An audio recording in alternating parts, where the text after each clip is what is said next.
Listen to me. There are people in your life right now who are poisoning your future, and you know it.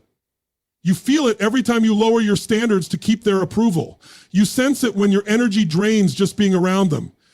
You don't need to explain. You don't need to warn. You need to cut them off. Because if you keep dragging dead weight, you'll never rise. This is your life, not theirs. Stop negotiating with toxicity. Stop apologizing for outgrowing people who chose comfort over growth. It's time to protect your peace and fight for your future. Without permission, you don't see the world as it is. You see the world as you are. That's the truth about belief. Beliefs aren't facts. They're conclusions you've drawn over time based on your experiences, your pain, your triumphs, and sometimes even based on things other people told you that you never questioned. And what most people don't realize is that they're not living according to what's really possible. They're living according to what they believe is possible. And those beliefs act like invisible walls, silently dictating what you can or can't do, where you can go, and who you can become. But the beautiful thing is, beliefs can be rewired. Think about this. Every action you take, every decision you make is filtered through your beliefs. If you believe you're not good enough, you'll hesitate, you'll self-sabotage, you'll pull back at the very moment you should be pushing forward, not because you lack ability, but because you've trained your mind to see limitations instead of opportunities. On the flip side, if you believe you're capable, if you believe you're resilient, if you believe your past doesn't define your future, you begin to act in alignment with that power. You begin to take different actions, and those actions start producing different results. And it all begins with awareness. You've got to stop and examine the beliefs that are running your life. Ask yourself, who told me that I can't do this? Where did I learn that I'm not enough? Why do I believe that success is for someone else, not me? When you trace it back, you'll often find that the belief didn't even come from you. It came from someone else's fear, someone else's pain, someone else's limitation. But if you didn't consciously choose that belief, you can consciously choose to replace it. And that replacement doesn't have to take years. It can happen in an instant. It's a decision. It's the moment you say, I'm done living small because of an outdated belief. I'm done letting old programming control a new future. That's when you rewire the system. That's when you start feeding your mind with new input, empowering language, new references, new experiences that reinforce the new belief. And when you do that consistently, your nervous system catches up. Your mind adapts. Suddenly, the belief isn't just something you say, it becomes something you live. That's how fast change can happen. Not because the world changes instantly, but because your perception of it does. And once your perception changes, your behavior changes, your expectations shift, and your results begin to align with your new belief system. You don't have to wait for life to give you permission. The power is already in you. The switch is there. Just flip it. There comes a point in life where you have to stop waiting for something outside of you to change and realize you are the one who must change. Most people live in a mindset where they believe life is happening to them. They blame their parents, their boss, the economy, their past, anything that gives them an excuse not to take control. And while it may feel comforting in the short term to point fingers and explain why things are the way they are, it also strips you of power. Because as long as you're blaming, you're not building. As long as you're stuck in the identity of the victim, you cannot step into the identity of the creator. This shift is subtle, but it's everything. It's the moment when you stop asking, why is this happening to me? And you start asking, what can I do with this? That one question alone can rewrite your entire future. Because when you take ownership, full, radical ownership over your thoughts, your choices, and your outcomes, you stop giving your power away.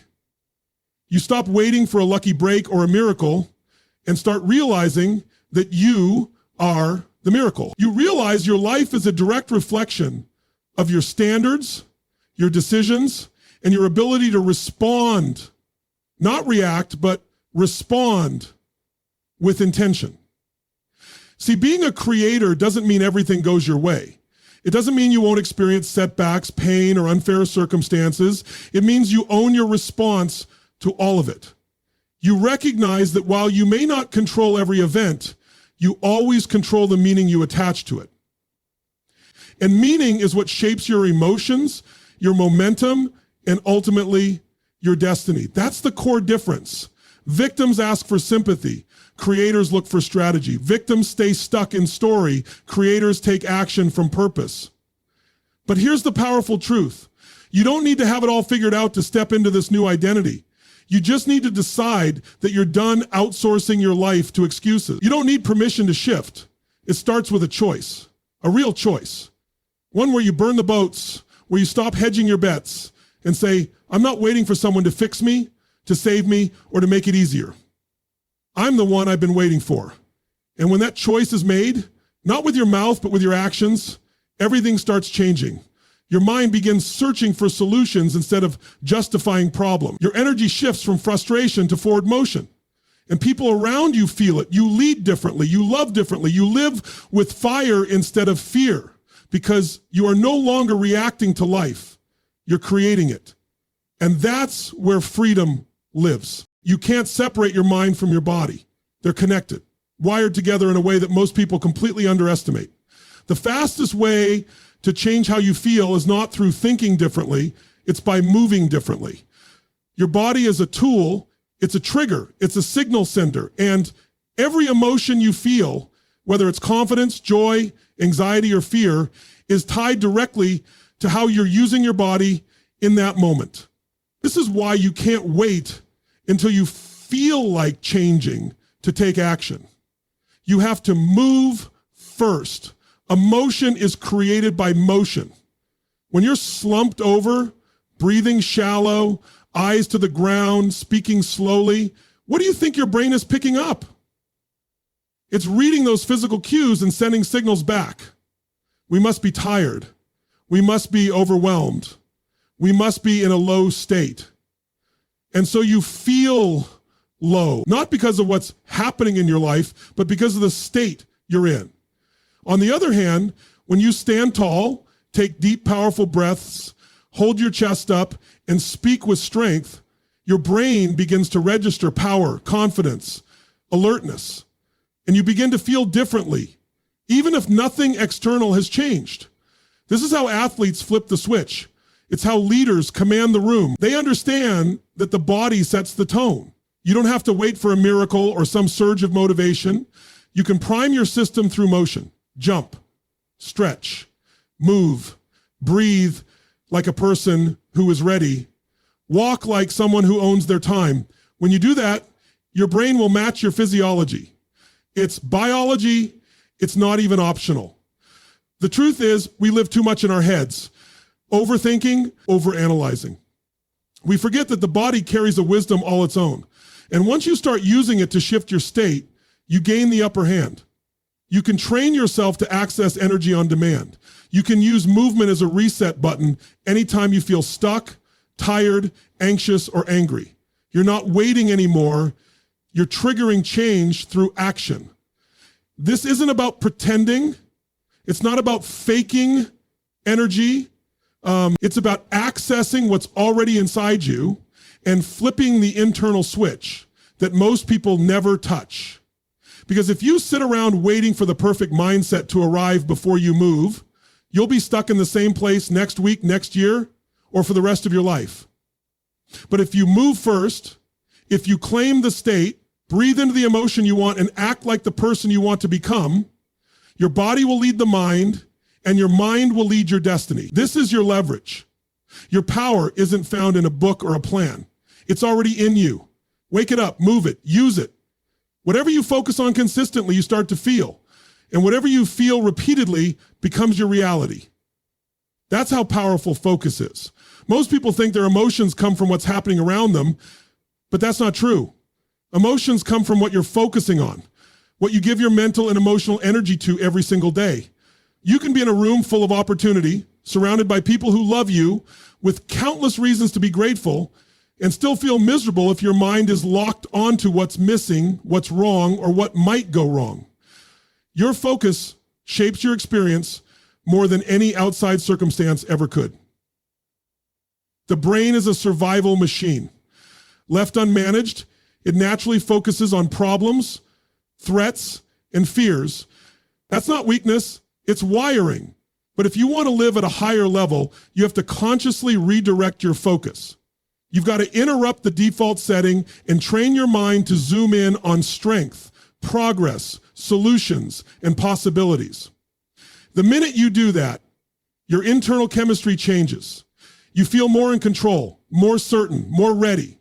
Your mind begins to reflect the reality you want to create instead of the fears you're trying to avoid. Every day you're making micro decisions about where your attention goes. Are you focusing on what you can control or what you can't? Are you obsessing over your flaws or celebrating your growth? Are you consumed by the past or focused on what you can build now? These choices might feel small in the moment, but they shape the direction of your thoughts, your emotions, and your entire life.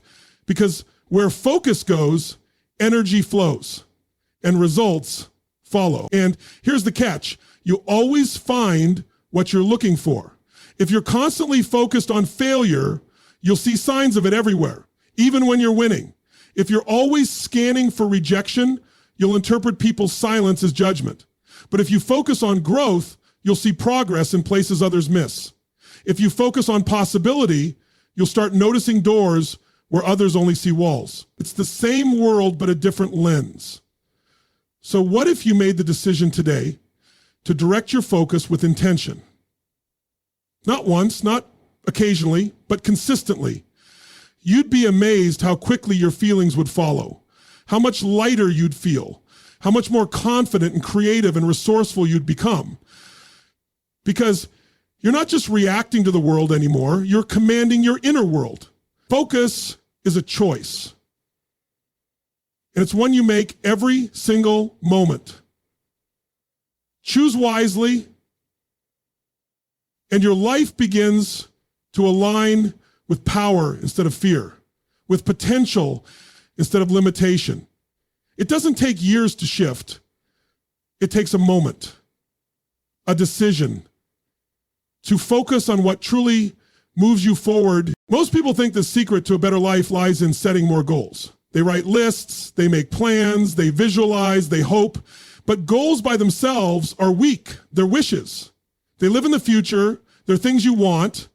But your life doesn't rise to the level of your goals. It rises to the level of your standards.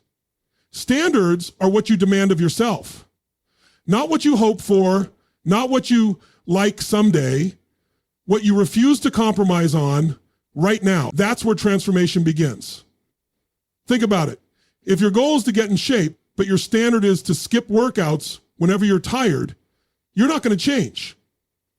If your goal is to be financially free, but your standard is to spend impulsively or never study wealth, you'll stay stuck.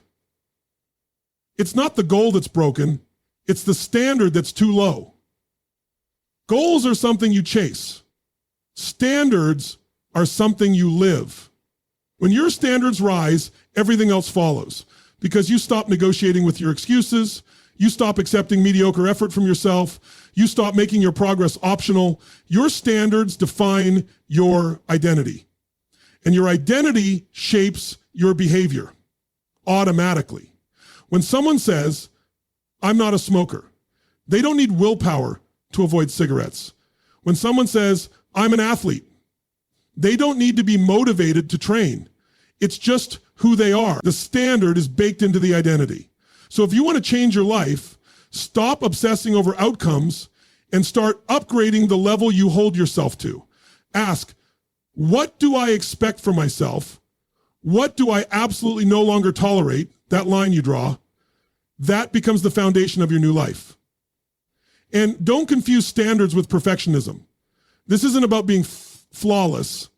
It's about refusing to settle. It's about saying, I don't skip my commitments. I don't half show up. I don't let fear decide for me. These aren't lofty ideals. They're daily rules. You don't need to broadcast them.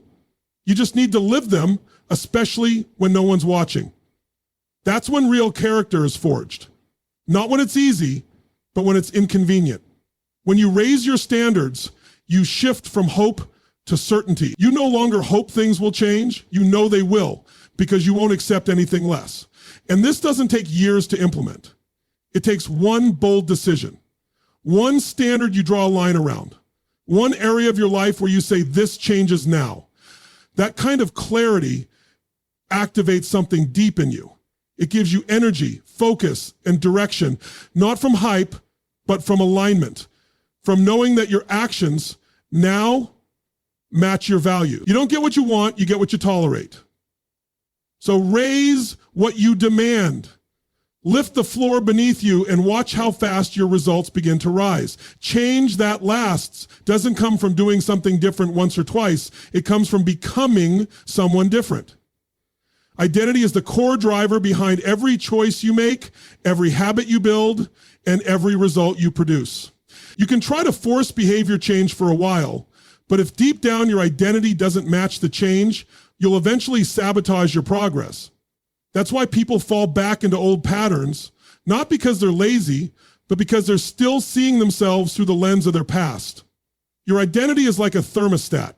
It always brings you back to what you believe you deserve, what you think you're capable of, and who you think you are. If you see yourself as someone who always struggles, you'll keep finding ways to struggle, even when opportunities show up.